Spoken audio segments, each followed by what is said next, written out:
We return now, not to learn something new, but to remember something simple.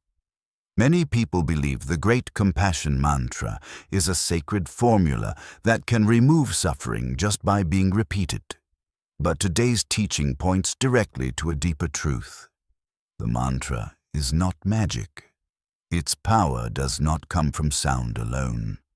Its real power appears when the heart begins to soften, when compassion becomes real, not only for ourselves, but for all beings.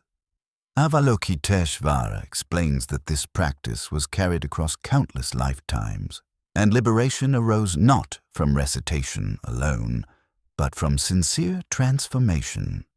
So this passage invites us to look gently within and ask, is my practice only words, or is compassion slowly awakening in my heart? And from this quiet question, the real journey begins. In this teaching, Avalokiteśvara reveals something very direct.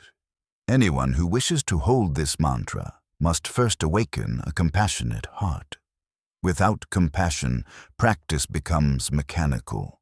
The mouth chants, but the mind remains fearful. And when fear remains, suffering continues, even if we pray every day. The sutra is not asking us to believe more strongly. It is inviting us to transform how we relate to life. Real change happens not outside us, but inside the mind, the moment resistance softens and kindness appears. From that softening, wisdom begins to grow. And from wisdom, the vows naturally arise, the wish to cross suffering and help others do the same. So today, we simply listen and allow compassion to awaken quietly within. And now, as the mind grows quieter, we allow the ancient words of great compassion to enter softly. No need to understand everything. Just listen and let the heart receive. The Buddha teaches within a vast sacred assembly, surrounded by countless bodhisattvas, arhats, heavenly beings, and protectors of the world. In that gathering, Avalokiteśvara Bodhisattva radiates a great light, revealing the presence of boundless compassion. He then asks permission to share the Great Compassion Mantra, so all beings may find relief from suffering. He recalls receiving this mantra from a Buddha of ancient times and vows to use it to liberate all beings. Through this vow, he manifests 1,000 arms and eyes, symbolizing the power to help everywhere.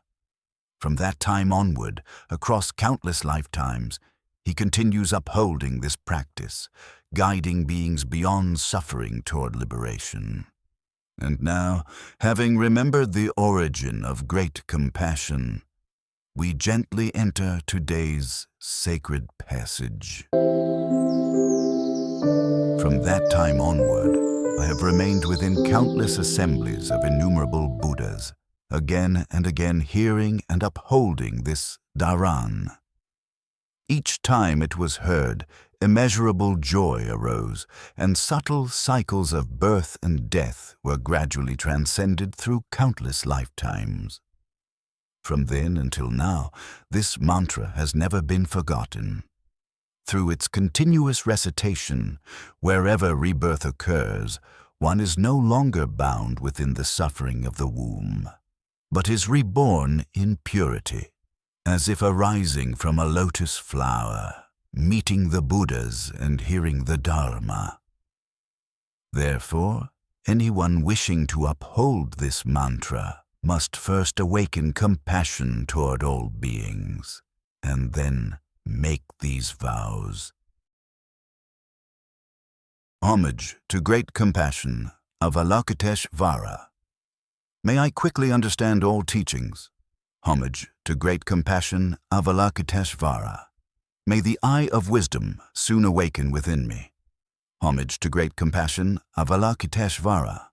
May I swiftly liberate all suffering beings. Homage to Great Compassion Avalokiteśvara. May skillful means naturally arise. May I board the vessel of prajna wisdom. May I cross the ocean of suffering. May discipline and meditation mature. May liberation soon be realized. May I return home to the unborn nature. May my being unite with ultimate reality. Wherever one turns toward mountains of blades, those mountains collapse. Where fire and boiling waters arise, their heat is extinguished. Where hell appears, its suffering dissolves. Where hungry spirits wander, their hunger is satisfied. Where violent beings rage, their hatred is calmed. Where animals live in ignorance, wisdom gradually awakens.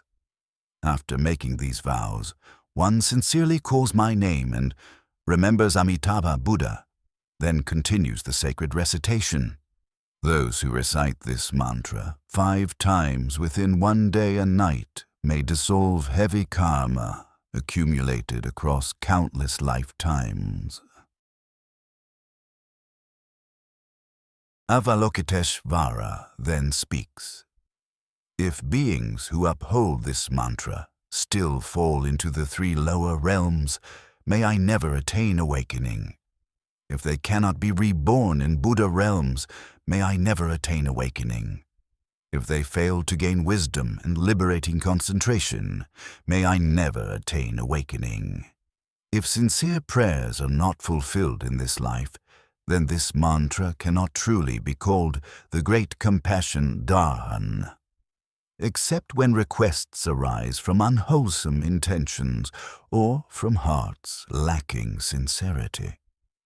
Yet if doubt arises in the practitioner's heart, their wishes cannot be fulfilled. Those who harm the shared resources of the spiritual community create heavy karma, which even many Buddhas cannot easily erase. Only through sincere repentance before the awakened teachers of the 10 directions may such karma be purified. Through recitation of the Great Compassion Mantra, the Buddhas bear witness and karmic obstacles gradually dissolve. Even grave offenses, born from ignorance and hatred, may slowly be purified. Yet if doubt remains, even light karma cannot be fully removed. Still, even then, this practice plants the seed of awakening, ripening in future lives toward liberation beyond suffering.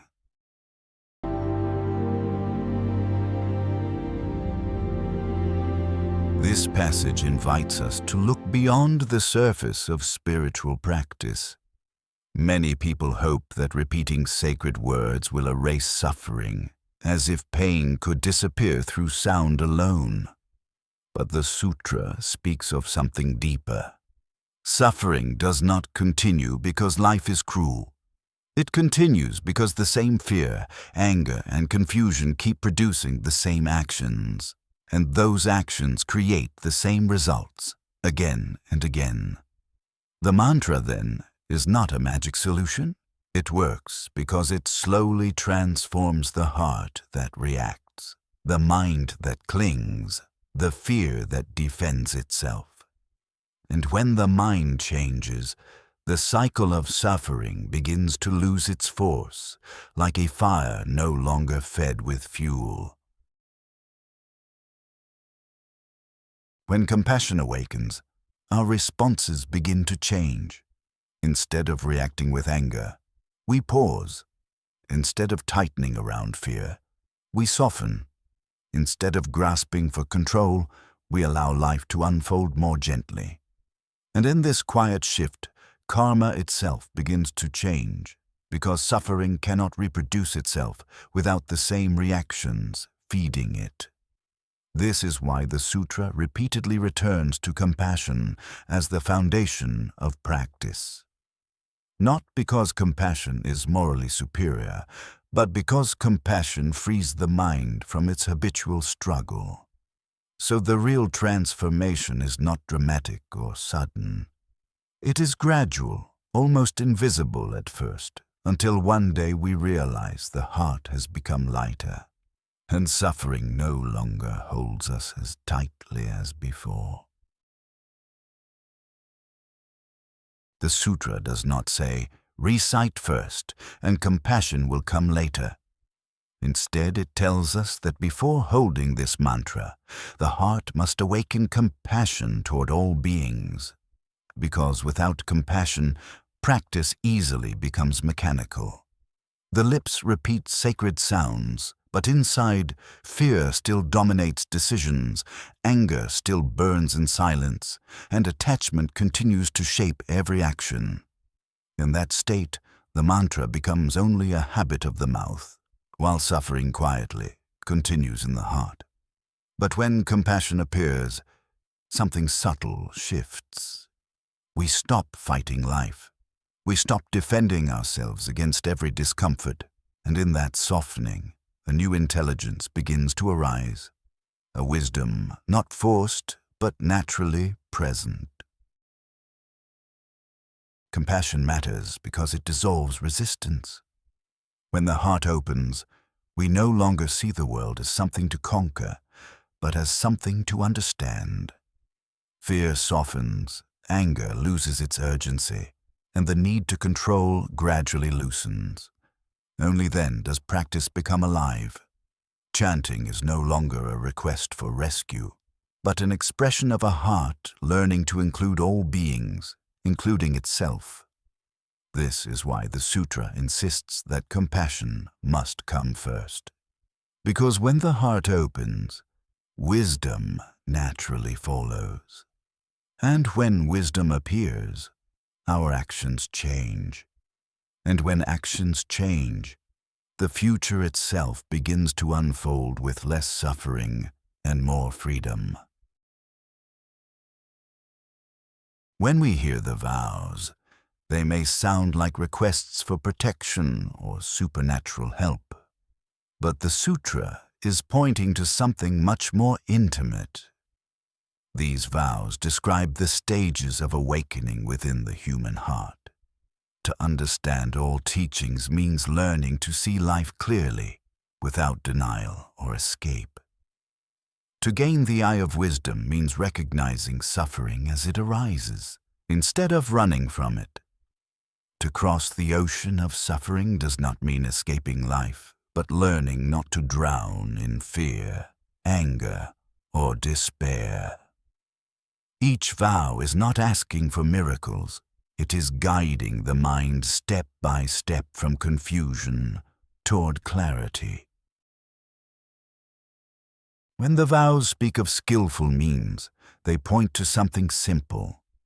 Learning how to respond wisely instead of reacting blindly.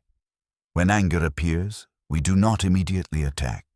When fear arises, we do not instantly run. We pause, observe, and allow wisdom to guide action. And when the vows speak of returning home, they do not describe a distant heaven. They point to rediscovering the inner freedom that has always been present beneath fear and confusion. Home is not somewhere else. Home is the moment the mind stops struggling against life. And in that quiet return, we realize the vows are not distant aspirations. They are gentle reminders of the awakening already unfolding within us. When the sutra speaks of hell realms, hungry ghosts, and worlds of conflict, it is easy to imagine places far away. Yet, if we look honestly, we recognize these realms within daily life. Hell appears in moments of deep despair, when the mind feels trapped with no way out. Hungry ghosts appear in endless craving, when nothing we gain ever feels enough. Violent realms arise when anger burns, and we wish to hurt or push others away. Ignorance appears when we move through life without understanding why we suffer. These realms are not only cosmic places. They are emotional states we enter again and again within our own heart. This is why compassion is so central to the teaching. Compassion does not fight these inner realms, it softens them. When compassion appears, despair begins to loosen. Craving relaxes because the heart no longer feels empty.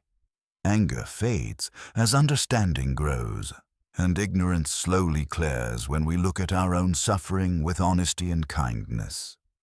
In this way, the mantra is not only a sacred sound, but a reminder to calm the suffering worlds inside everyday life. Awakening does not happen far away or after death. It happens in ordinary moments when compassion appears in the middle of fear, anger, or confusion, and gently transforms them into wisdom. The sutra repeatedly reminds us that recitation alone is not enough. The real power of practice appears when sincerity is present. When chanting becomes an honest turning of the heart, transformation begins quietly. But this change does not happen overnight. Patterns created over many years cannot disappear instantly. Fear, anger, and confusion soften slowly as the mind learns new ways of responding. Even heavy karma, created through past mistakes, can gradually loosen when effort becomes honest and repentance sincere. This path is gentle, sometimes slow, but nothing is lost. Every sincere moment of awareness weakens old suffering and opens space for a new future to emerge. Compassion plays a central role in this gradual healing. When compassion grows, we stop punishing ourselves for past errors. Instead, we begin to understand how suffering was created and choose differently. In this way, practice becomes a process of healing, not self-judgment. The sutra teaches that even when suffering does not disappear immediately, every sincere effort plants seeds of awakening. Some seeds bloom quickly, others ripen slowly across time, but none are wasted. And so the teaching invites us to continue gently, trusting that sincere practice, joined with compassion, will gradually transform suffering into wisdom and freedom. Throughout the sutra, one warning returns repeatedly. Doubt blocks transformation. A person may chant every day, perform rituals carefully, and follow every instruction. Yet inside, a quiet voice still whispers, "Nothing will truly change." When doubt remains hidden in the heart, practice becomes mechanical. The words are spoken, but the mind stays closed, and without openness, compassion cannot fully grow, and wisdom cannot deepen.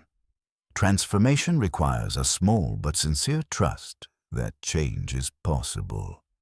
Not blind belief, but the willingness to continue walking even when results are not immediately visible.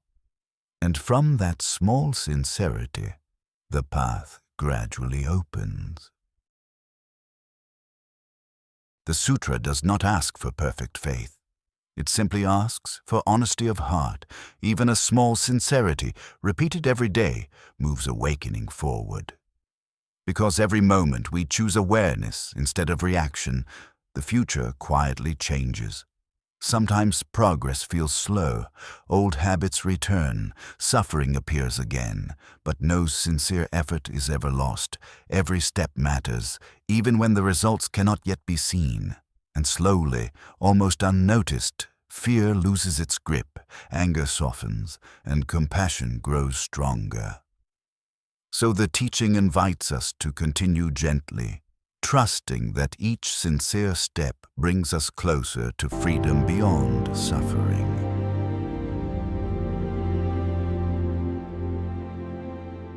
Today, suffering rarely appears as ancient images describe. Instead, it shows itself as fear of losing money, fear of broken relationships, and anxiety about the future. Yet these fears arise from the same causes spoken of in the sutra: attachment, insecurity, and confusion about who we are. When compassion appears, our response to these fears changes. Instead of panic, we pause. Instead of fighting life, we begin to understand it, and in this small change, suffering stops multiplying. Problems may still exist, but the mind no longer creates additional pain around them.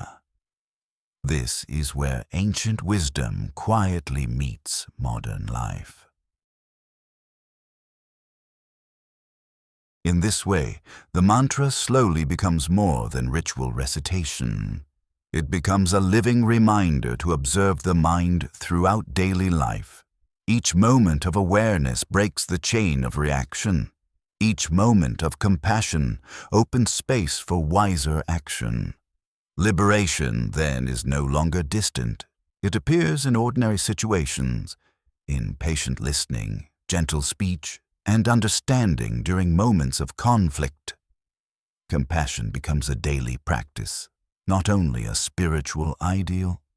And gradually, we discover something simple. Freedom is not found by escaping life, but by meeting each moment with awareness and compassion, again and again.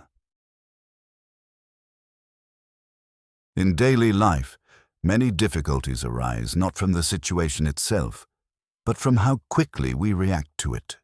A harsh word, an unexpected problem, a sudden fear, and the mind wants to respond immediately. But in that first moment, the emotion is still moving like a strong wave. So the practice is simple. Pause. Take 2 or 3 gentle breaths before speaking or acting. Let the emotional wave move through the body without feeding it. Very often, after only a short pause, clarity returns.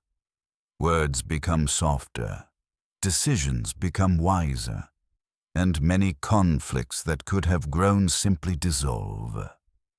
Sometimes, one quiet breath prevents hours or even years of unnecessary suffering. Sometimes stress grows so quickly that the mind feels overwhelmed, as if everything must be solved at once. In those moments, trying harder usually makes things worse. So the practice is simple. Stop for 1 minute. Do nothing. Do not solve the problem. Instead, feel the breath moving in and out. Notice the body, the shoulders, the chest, the hands. Let attention move away from the problem and return to the body. Within a minute, the nervous system begins to settle. Thoughts slow down. Breathing becomes easier. Then, when you return to the situation, you carry clearer energy, and what seemed impossible often becomes manageable, one step at a time. When conflict appears, the mind usually wants to defend itself immediately. Words come quickly, driven by anger or hurt, and once spoken, they are difficult to take back. So in these moments, practice choosing response instead of reaction. Delay your answer for a few seconds, and silently ask yourself, what action reduces suffering now? This small question creates space for wisdom to appear. Then speak more slowly, more gently, even if you still disagree. Very often, one calm response softens the entire situation. Tension decreases, defensiveness drops, and understanding becomes possible.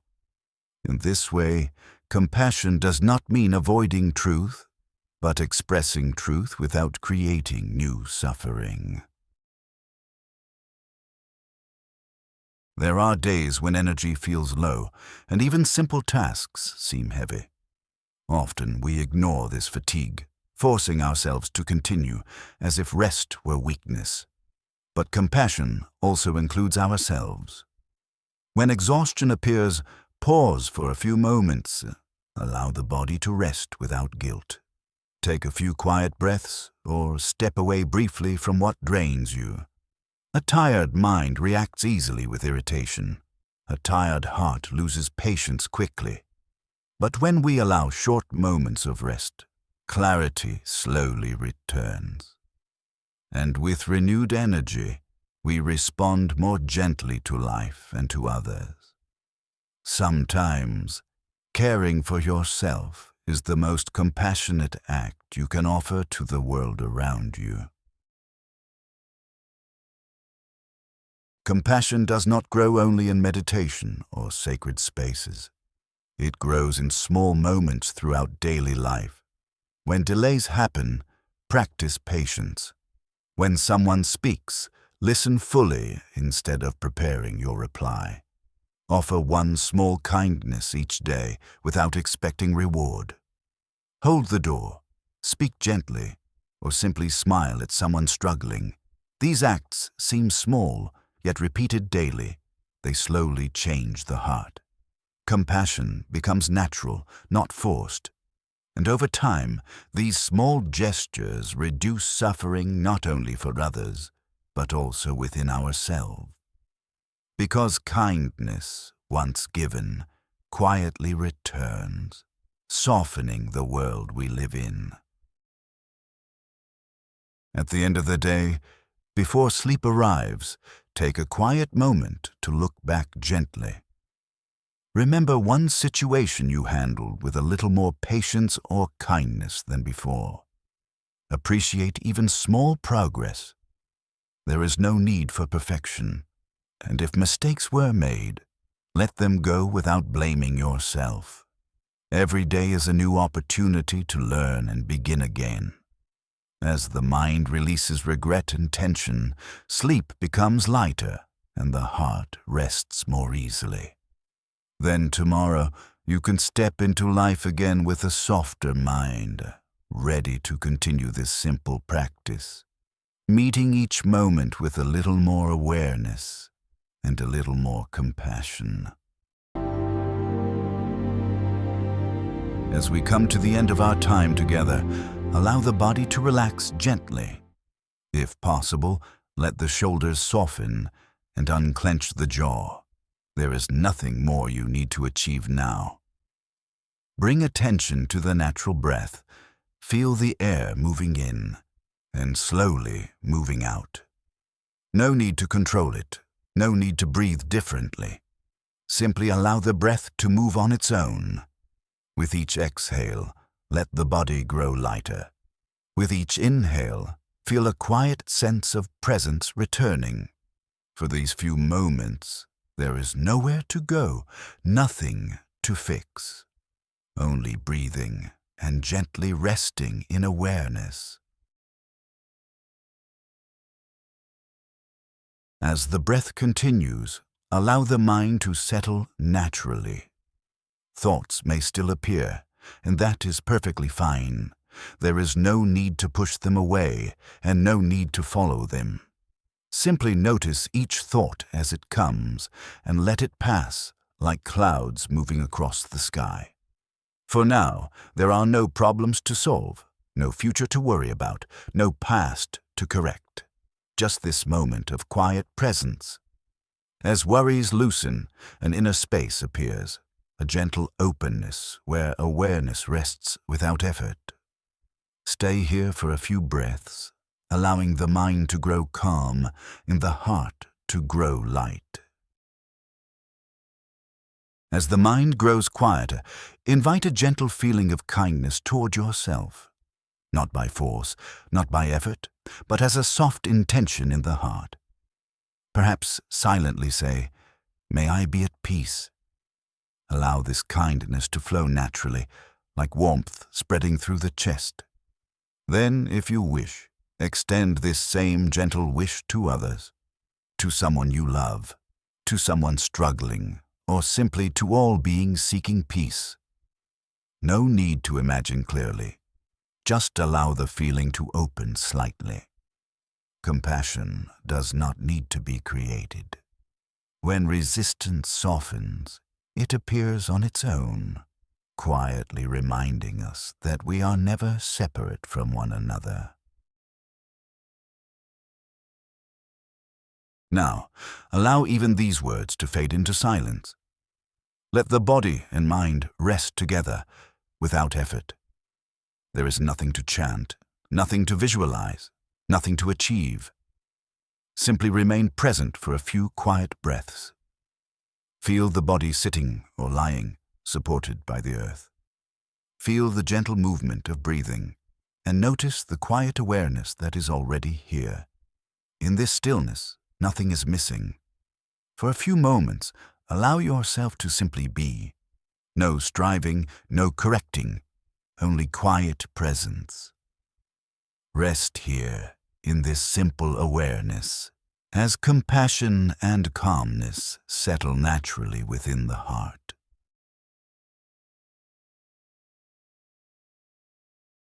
When you feel ready, begin to notice the space around you again. Feel the room, the air, the sounds nearby. Gently move the fingers or shoulders if needed, returning slowly to ordinary awareness. Carry this calmness with you as you continue your day, or move into rest. Let compassion accompany your thoughts, your words, and your actions. And remember, you can always return to this quiet space whenever life feels heavy. Now, we end not with words, but with a few moments of peaceful silence. Allow the video to fade gently, leaving only stillness and breath. End in silence.